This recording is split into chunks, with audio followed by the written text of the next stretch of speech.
Okay, I hope you can see me. I'm using my little light box because I was not about to fight with the soft box. I knew eventually, since I filmed these on Fridays and Saturdays, that eventually I would catch a rainy one. So here we are.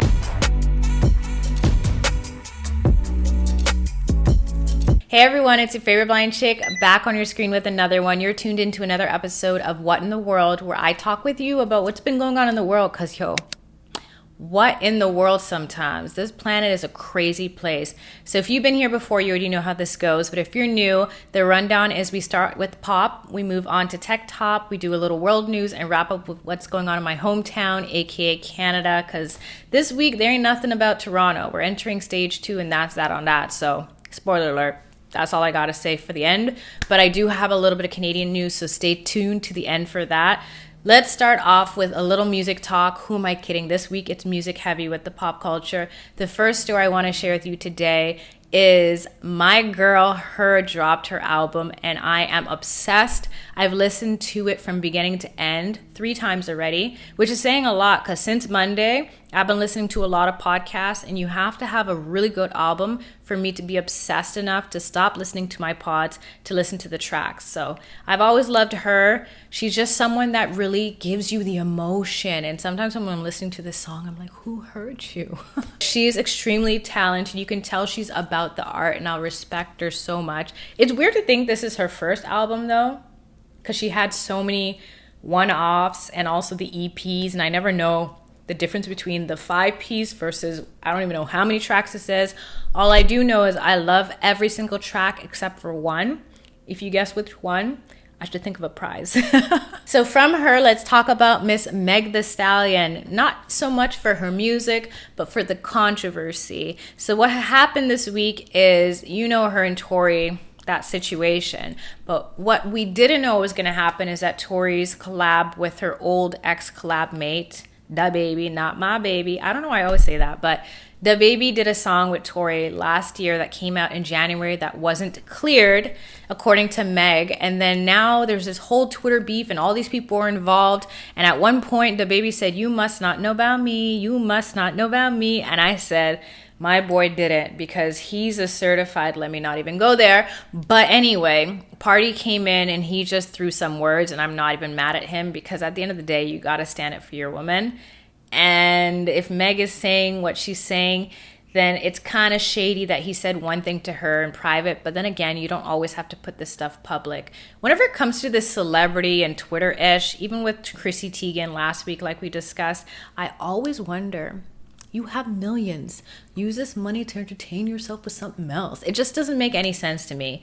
But I see it from both sides. And at the same time, I'm also like, Meg, you're the last person to say about loyalty, because you did work with Cardi and Nicki. And I mean, shots were fired to both. So I got questions. I still love me some Meg Thee Stallion. She's extremely talented. I have no dog in the fight. I don't know these people personally, so why am I going to get personally invested? But that's just me. What are your thoughts on this? With another situation, Trick Daddy and the Beehive. It's very similar but different. He said something on Clubhouse. Who's still speaking on Clubhouse? I went on that app twice, couldn't figure it out, and I haven't been on for months. Trick decided to share that he doesn't think Beyonce can sang, and of course the Beehive wasn't having any of it. They went onto his Yelp page, because apparently he owns a restaurant, and they started leaving horrible reviews and leaving a little bee emoji too, just to let them know who did it. The crazy thing about this is, in the same way I said millionaires shouldn't have time to do nothing on the internet that is inconsequential, that was a double negative, but bear with me. People who aren't where they want to be or need to be in life shouldn't have time to be leaving reviews and essentially ruining someone's livelihood. Okay, I get it. Trick Daddy's got money. That doesn't matter. But what about all the coins you're taking away from the people that are working in the restaurant? I always think from that perspective, because I was in the industry for so long.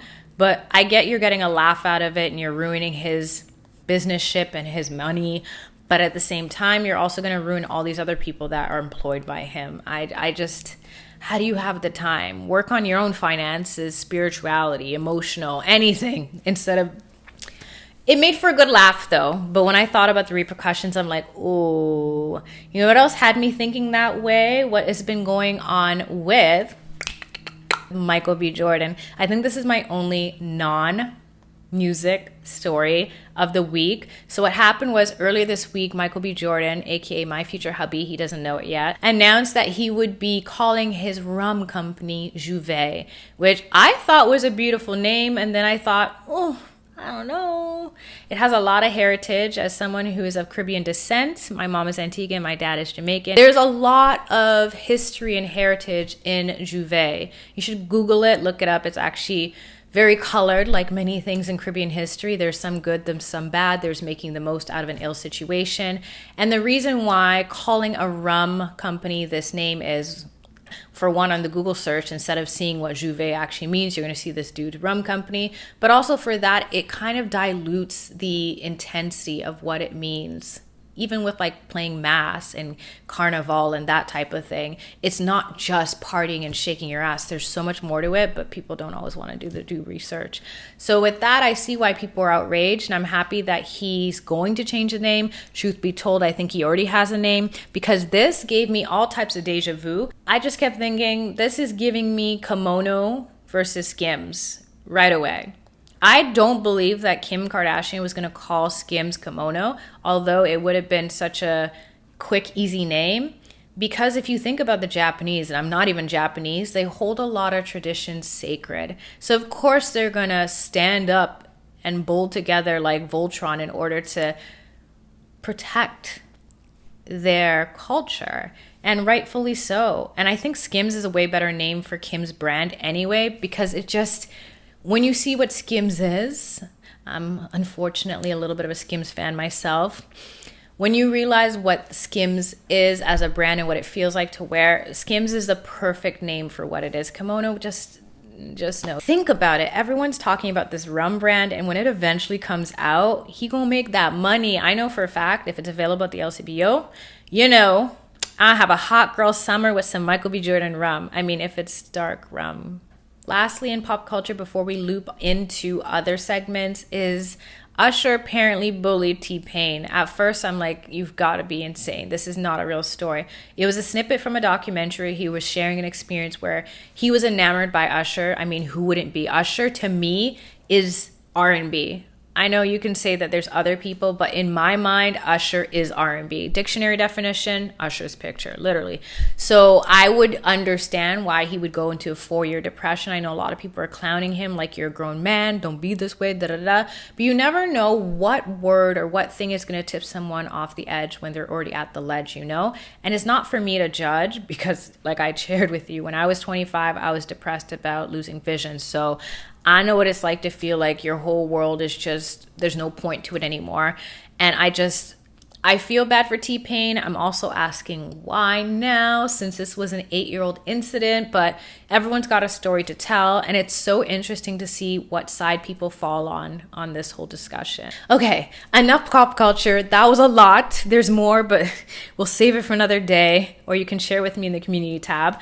On to tech news. So I have 4 stories for you. The first is that the gram is going to be on computers. Not just the way that it is currently, but actually accessible. They're thinking about and working towards making it completely compatible with desktop versions versus whatever riffraff situation they have. For me, I'm really happy as a visually impaired person to be able to use the app more seamlessly. You hear me complaining all the time. I'm like, don't send me DMs. They don't zoom in. It's too fine print. But on the screen, I'd be able to see and maybe interact and engage more optimally. Not just that, I have a friend who's in marketing, and that made me see another side of things. She doesn't want to have the app on her phone. She doesn't want to have it embedded, so that she's just not into it like that, but she still has to manage it for the company she works at. And because of that, it's really hard for her to be able to operate it through her PC. The problem is a lot of the functionality doesn't work, or you have to find loop waves through it, or it doesn't zoom in enough, or whatever the case. So making Instagram something that would be completely accessible, I mean, even more accessible on the internet would be amazing. On that story, did you guys notice this week that they sent a little notification?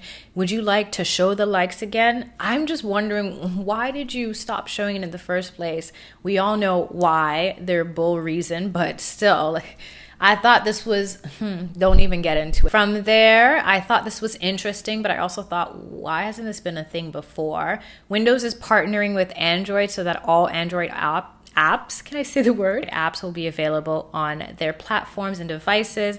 I don't know why I thought that was always a thing, but then again, that kind of makes sense. I would really hope that Apple takes the innovation of this and applies it to their interface. Sometimes I'll be using an app that can only be used on my phone, but because I can't see well enough to zoom in on here, I wish it would work on here, because sometimes the software that I could use on here costs $5, but to buy an equivalent would be literally, I wish I was exaggerating, but I'm not, $500 to $1,000. Think Facetune to Photoshop. Like, that's exactly what I'm talking about. So with things like that, I know it's first world problems, but it'd be really amazing. And I hope to see that this is a forward step for all tech companies, just making all apps accessible everywhere. I know it's harder because some things are just resolution and optimized for a smaller screen, but I'm always thinking forward. Maybe I just want to be in the next millennia. The last tech news is a startup company, SnackPass, is actually doing really well. I don't think it's available here,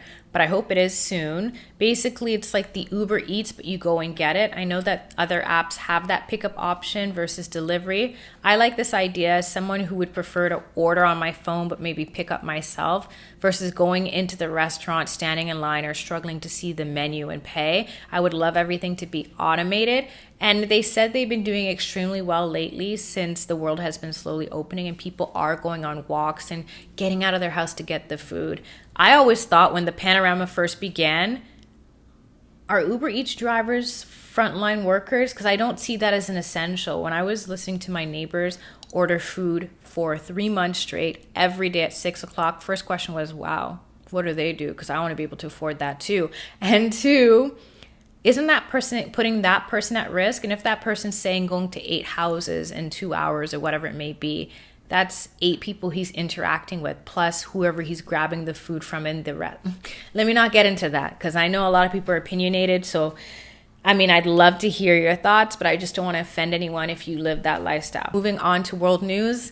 Let's try not to keep it too heavy. You know, I'm trying to be lighter with it. The first thing is Iran. No, not today. As far as meeting Biden or even his administration, you got to respect the game. When I look at presidents, prime ministers, world leaders, every time I just see them like bobbleheads in a playground. They're literally grown kids, and sometimes they want to play together and other times they want to push each other out or exclude.